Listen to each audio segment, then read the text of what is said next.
Hey, don't ever forget, man, buyers are liars and sellers are tellers, right?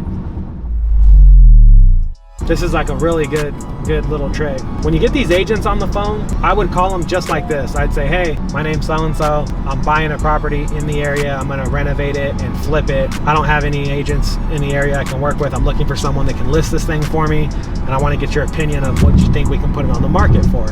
So you gotta kind of play the game a little bit, right? They're gonna look it up. They're gonna ask you a million questions. Tell them, yeah, I'm in contract. I'm gonna buy this place. We're closing in 2 weeks. It's gonna take me a month to renovate it, et cetera, et cetera. Once they hit you with the number, what they can sell it for you for, and hopefully you've engaged in some small talk with them and kind of built some rapport, that's where I would drop the bomb and say, hey, you know, this is what I do for a living. You know, I flip a lot of houses, but this one's kind of far from my house. Just out of curiosity, do you guys have any buyers there you think that might be interested in just taking this thing off my hands as is? They're gonna tell you right there, yep, I got so-and-so, or nah, we don't. And if they don't, just be like, okay, no problem. I'll stick to the plan. I think I'm gonna renovate this thing, da-da-da. And then you just play the game again with somebody else. But it works like a charm because they want your business, you know, and a lot of these agents are tied to the big cash buyers in the area. A lot of them are the actual agent. You know what I mean? Mm-hmm. Yeah. So that's how I would go about doing it. And I've done it like that and it works good. Okay. I did something like that. It didn't go as smooth as that, but I did something.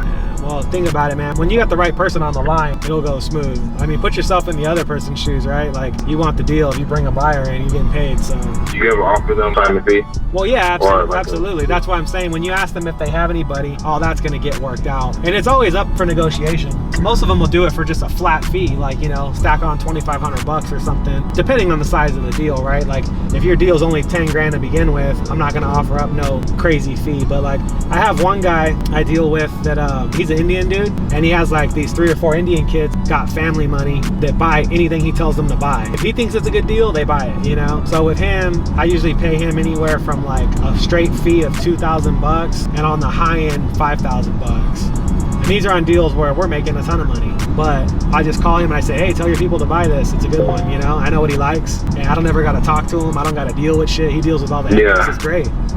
Okay, cool. So I got on Landline. I don't know if you know what Landline is. I got on Landline. Yeah. And looked up. So one thing, you know, I was talking with the sellers, right, when I was getting on the contract. He told me that the church right behind them has been trying to buy it for a long time. But he said they didn't sell it to him because they tried to buy one of his cousin's piece of property, and they said that the church lowballed. So he said that he didn't even bother trying to figure out how much the price was. But it's a small little town, you know. If I call the church, you know what I mean, they're gonna, you know what I'm saying, they're obviously gonna put one and one. You think I should call the church and try to pitch it to them? I mean, I guess it can't hurt, but it sounds like the deal sucks all the way around. Usually when people say things like, oh, I got lowballed, so I didn't take the deal, then you're probably not in a position to get a deal. Because the people we get deals with are people that love getting lowball deals. You know what I mean? Because they're in a jam. But it's worth pursuing, if that's what you're asking me. I mean, it's always worth pursuing, but I wouldn't waste a whole bunch of time with it because you're going to lowball them too. Right. No, the reason is, you think because the church is probably going to go back and tell the sellers and shit's going to like, shit probably kind of blow up a little bit. I mean, maybe, but maybe not. One rule that I stick by is like, I don't ever think for the other party. You know what I mean? Like, well, what if this happens and what if they do that? And don't you think this is going to happen? Like, I don't ever think for the other party. Oh, okay. You should Yeah, I mean, it's the same rule in negotiation, right? Some people say things like, oh man, they're probably not going to take that. Like, why would you think for the other party? You don't know what they got going on. You don't know what they really want. You know, you never know. And even if they tell you something, you still don't know. Hey, don't ever forget, man, buyers are liars and sellers are tellers, right? Mm-hmm. Hey, would you tell the buyer fucking everything? It's like, nah, they're playing the game too. You know what I mean? Mm-hmm. Even if they're like, oh man, I'm rich as fuck, I have no motivation, I don't even need the money. In the back of my mind, I'm like, yeah, but you never know. They might have some kind of impending doom coming, you know, some kind of situation in the background that they got their poker face on, you know what I mean? Right. So I got these LLCs and stuff like that, and you know what I'm saying, if you go to like need to skip or back skip trace, you need to have like a minimum of 50. Do you have like a service you use that you can just, if I have like, I think I got like 12 right here. Nah, I don't. You know what I mean? I never do any small skip tracing. Not even like one-offs? You don't do one-off skip tracing? No, never have. You know, I was just telling this to somebody else too, like, you know, driving for dollars and shit like that. Like, I do everything in bulk, man. Okay. You know why? I don't know, probably cheaper prices. Yeah, because I want to make money in bulk. Oh, okay, yeah. Well, shit, I don't have 50 people to skip tracks. I just got like 12 people I just need. I want to get on the phone right now. Yeah. And I don't feel like doing that cheap shit and inserting it one by one. Yeah, I never do that, man. Yeah, I gotta find a buyer for this thing, though, man. If it's a good deal, you'll find one.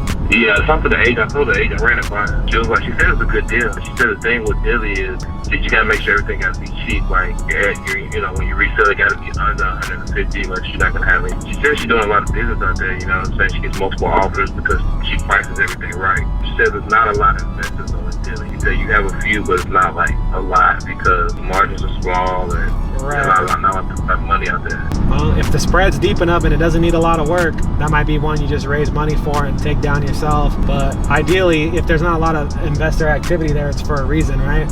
Yeah. Doesn't mean you can't do a deal there, but it's just, you know. I'm gonna give it a good few days and see what I can get, see what traction I can get. Yeah, you figure out something, man. For sure. All right, hit me back later. I'm on the road. All right, man. All right, peace. That guy's cool. He's a student. Yeah. It's like, who gives a fuck if they see what you're making?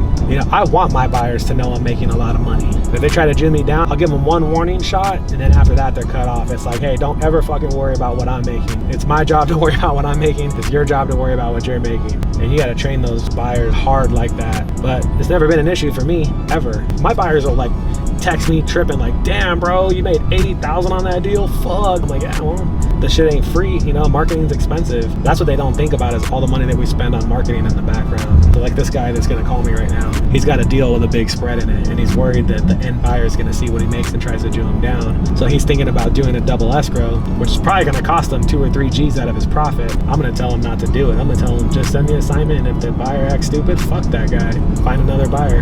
The saying goes, it's not hard to give away money. Right? And that's what you're doing with these wholesale deals. You're giving away money. You have buyers lining up to buy these fucking deals.